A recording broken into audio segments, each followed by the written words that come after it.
Why Media Group? The fastest growing media group in North America.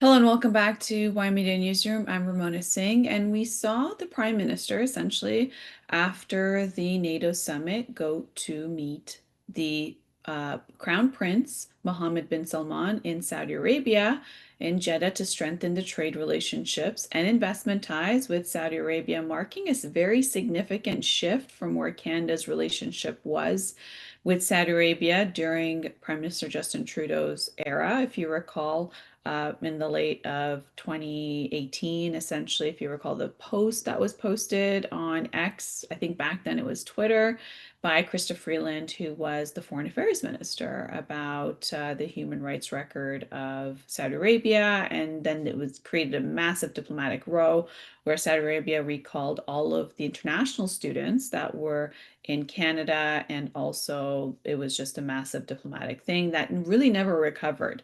So here you have it. You have the first Canadian Prime Minister visit in 26 years to Saudi Arabia. And the meeting was held in the capital in Jeddah, which focused on investments and trade. This is a critical time for Canada that it's looking to diversify its trade from the United States. And if you recall, this is also after the relationship that deteriorated after the murder of Jamal Khashoggi back in also 2018. So there were a couple of things that took place, but now it seems to be reset. As you can see, the two world leaders, where Carney and Saudi Arabia are talking about expanding ties when it comes to trade, tech, education, and critical minerals. Now, Canada and Saudi Arabia's relationship did collapse back in that time period in 2018 after Ottawa criticized Saudi Arabia for the human rights practices. Now, it seems like Prime Minister Mark Carney is resetting these relationships around the world when it comes to India, when it comes to China, and now you're seeing that with Saudi Arabia. Now, foreign policy, it appears, is increasingly becoming more driven by economics, where Canada is resetting its relationship where there was a falling out, whether it was on human rights or other issues that were the main reason why there was a sort of a situation between the two nations, whether it would be with China or with India and Saudi Arabia. But we're seeing that all reset when it comes to Prime Minister Mark Carney's agenda on the economy, creating jobs, and diversifying away from trade when it comes to the United States. So now when it comes to global competition for investment, of course, that's intensifying, and Canada appears to be willing to engage with countries with what would be differing political systems, human right track records, and this is a way that the Prime Minister is trying to drive home in terms of making sure that this benefits Canadian jobs and economic growth. Now, over to the UK, big news is happening there as Labour MPs have overwhelmingly replaced Keir Starmer with Andy Burnham to become the next Prime Minister of the United Kingdom, making him the overwhelming favorite to formally assume office on July 20th. Now, on the first day of the nominations, there was 322 of Labour's 403 MPs that backed Burnham, and the candidate essentially needed a support from just only 81 MPs to enter the contest. So he really blew it out of the water with that. Now, with Burnham taking almost 4/5 of the parliamentary party, there's not enough uncommitted MPs left to be a serious challenger to emerge before he's crowned Prime Minister of the United Kingdom. So he was technically one nomination short of making his victory a mathematically automatic, because 323 MPs would represent a majority of the entire Labour caucus. Now, there are several MPs who were absent. They said that they plan to nominate him when the Parliament returned, while possible rival when it comes to Al Carnes announced that he would not run because overwhelmingly it looks like there's support behind the new prime minister. Now, why is Britain going into this, what appears to be like a deja vu that's reoccurring, where you have a prime minister that wins in a general election, but their own party seems to do away with them?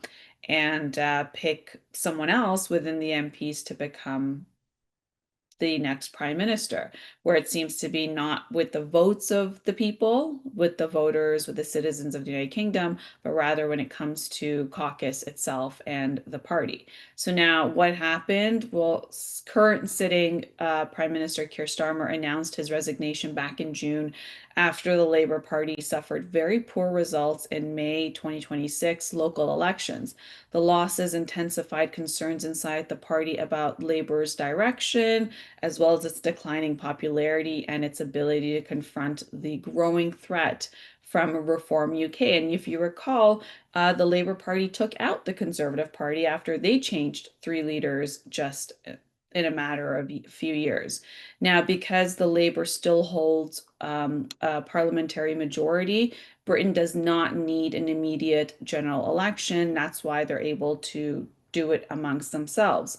Now you have the person that's elected, the Labour leader, can now become the prime minister after Starmer formally resigns. And this would be a case where King Charles would invite the new leader to form a government. So now what took place was you had the nomination for the Labour leader open up. It's open until July 16th. And now Burnham is expected to confirm as Labour leader on today, which is now by July 17th.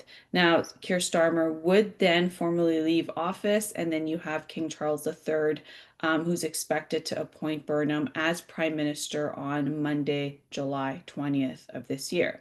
Now, if Andy Burnham is posed, since he is going to be taking his role as Prime Minister, and you have Keir Starmer moving out of 10 Downing Street, it's a time where we're seeing a lot of change take place.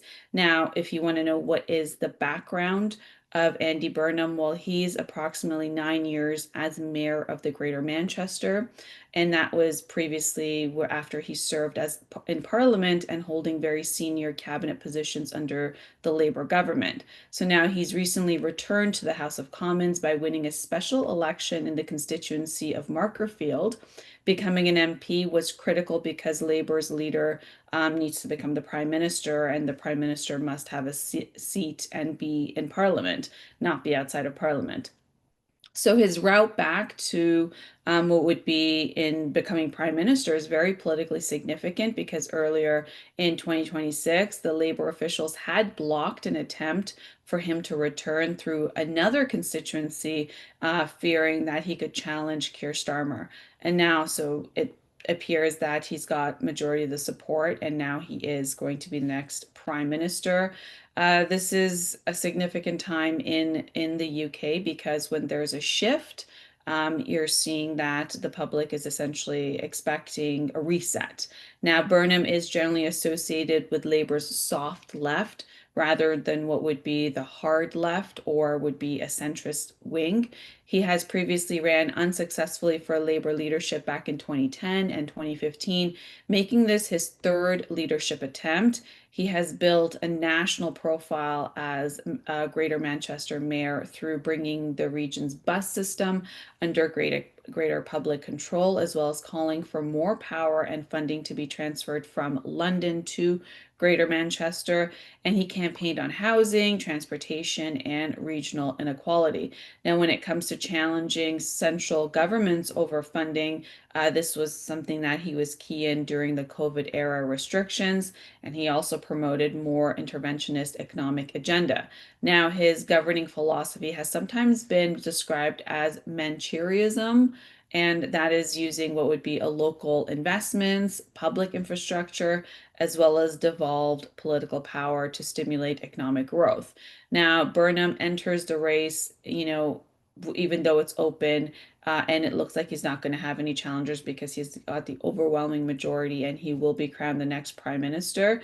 This is at a time where the other MPs are going to fall in line and back the new leader and the new prime minister. And this will be a reset because now you have him taking helm, and it's also expected where will he stand that would be different from Keir Starmer. Keir Starmer just went to NATO summit. Prior to that, he was at the G7, and the commitments that Prime Minister Keir Starmer has made now, Burnham is expected to present himself as what would be a change from Keir Starmer, while maintaining several of the British foreign policy commitments that were made, because that would just be something that you wouldn't do with a new leader who would, because the commitments are made with other countries when it comes to foreign policy. So now he has indicated that he would continue to support NATO and Britain's nuclear deterrence when it comes to supporting Ukraine and funding for Ukraine against Russia.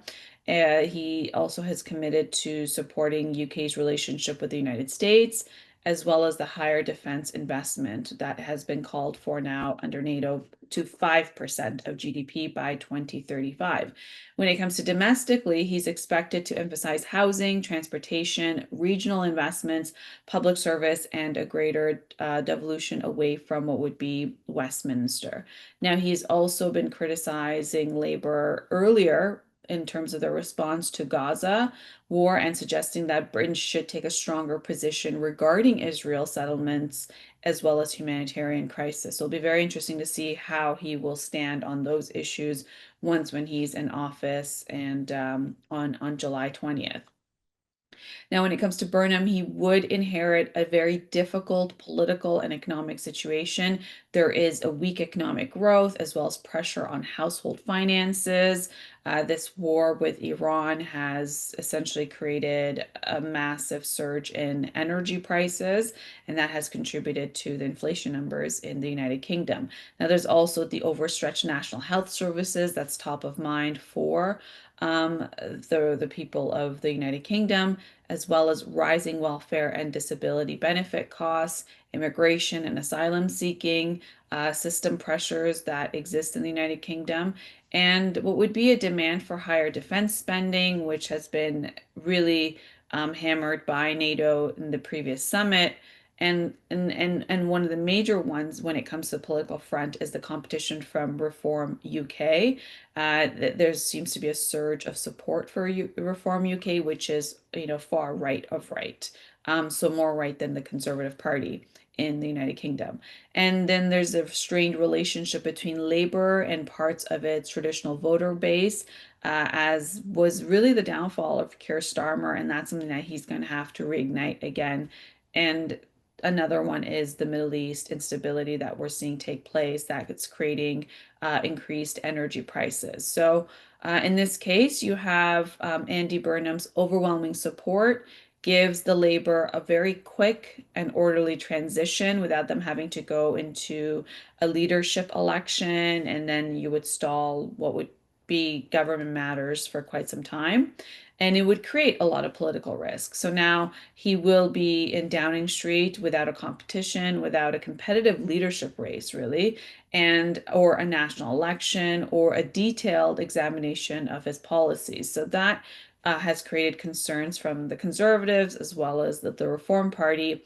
But what this does is it allows him to begin with what would be party unity in the Labour Party that we haven't seen for quite some time, since last year. And it also means that voters may expect a visible change almost immediately with a new prime minister. So his success will depend on whether he can turn his Manchester record into what would be a credible national plan for the United Kingdom, and whether changing the leader is enough to reverse the Labour Party's broader political problems.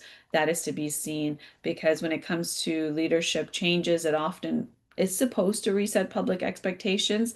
But in this case, you have Andy Burnham's challenge that won't simply be winning support within Labour, which he already has, which has positioned him there, but now it's about convincing voters if he can deliver on the measurable improvements and results that he wants to put forward in terms of improving the economy and more specifically the public service.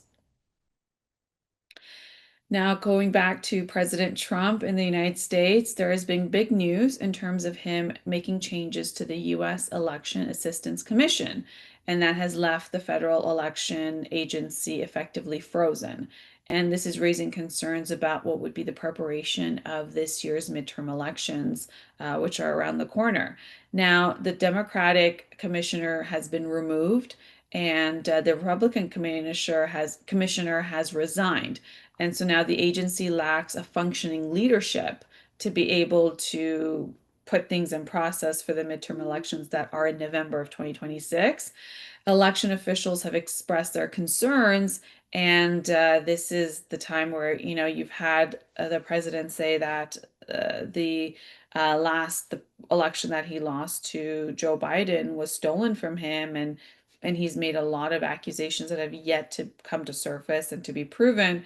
But this is a time right now where you're seeing the president make these bold moves as the Election Assistance Commission supports the states with election administration, cybersecurity, voting system standards, and without having an election assistance commission, then it's not going the states that need the support for the midterms that are just a few months away, and to be able to set it up in terms of the systems and the overall security nature of elections, it's now putting it on hold. Now, election administration rarely makes headlines because that's supposed to not be a problem. It's supposed to be very stable oversight, that so you could have trust in the election process. But this is now becoming increasingly important as the confidence of this election now remains very politically sensitive. We'll let you know what happens next with this situation there in the United States. And there's been some accusation of President Trump in terms of benefiting by being in office and at times also making a lot of money when it comes to stocks, making announcements, essentially buying stocks in companies prior to making big announcements with those same companies or those industries, and then having those stocks do really well because now President Trump, his net worth has increased by at least $2 billion since he took office. So there's been a lot of accusation of corruption while being in office. And now you're seeing that it's been announced that analysis on the president's financial disclosures show that his investment portfolio has significantly outperformed the broader stock market since returning to office. And that would be excluding his holdings in Trump media. Now, the president says that he has nothing to do with it. It's another other people. It's not under his control. They deal with it. He's completely blind to the investments they make. But there's been accusations of how is it that his stock picks are picking exactly the right companies, the right industries before he does his massive press releases in the Oval Office and what his big announcement with the Dell computers, and then all of a sudden the stock surged and President Trump was one of the beneficiaries. So now over 21,285 stock trades reported in 2025. The portfolio returned 37.3%. Okay, so President Trump's portfolio returns are 37.3%. Meanwhile, the S&P 500 returned 23.5% over the same period. So it's very significant to be able to outperform the S&P 500 by about 13%, which is all the accusations seem to be mounting on the president. Now, analysis when it comes to all of this excludes what would be Trump media holdings, and these are based on disclosures through July 2nd. Now, presidential return disclosures provide insight into what elected officials' investments are. And at this point, you're seeing President Trump's large volume of trading has drawn renewed attention and has drawn renewed attention around markets. And as markets are continuing to respond to economic and geopolitical developments, and you can see he's definitely outperforming by 13%, the S&P 500. You have this take place, and it begs the question of, when you have people in positions of powers, whether they become the prime minister or the president, they're really supposed to put everything in blind trust and not have any sort of control oversight on their investments. And even though president says that he doesn't have anything to do with it, there's managers that are managing his portfolio. it still begs the question of how he's outperforming the stocks. And knowing that because he's the president of the United States and anything he puts on Truth Social or any statement he makes in an interview, it changes things. Like when he at the NATO summit said the ceasefire with Iran is over, you had the markets react 5% increase on the price of crude oil. Immediately it happens.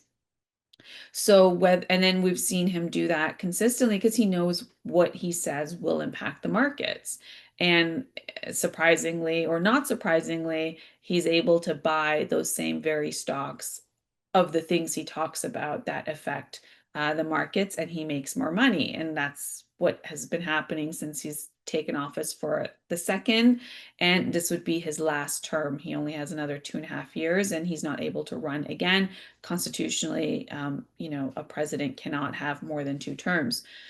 So there you have it. So whether, he says it's strategy, timing, or market conditions, that he has nothing to do with it. There's managers that are managing it. But when it comes to performance highlights, and this is important, and how closely investors are watching financial activities of political leaders, and he is one that he's just all the things he used to say about Nancy Pelosi and her investments and how much money she made, or anybody in Congress or Senate. Well, it's proven to be a lot different when it comes to the numbers of his portfolio. We're going to take a quick break and we'll be right back.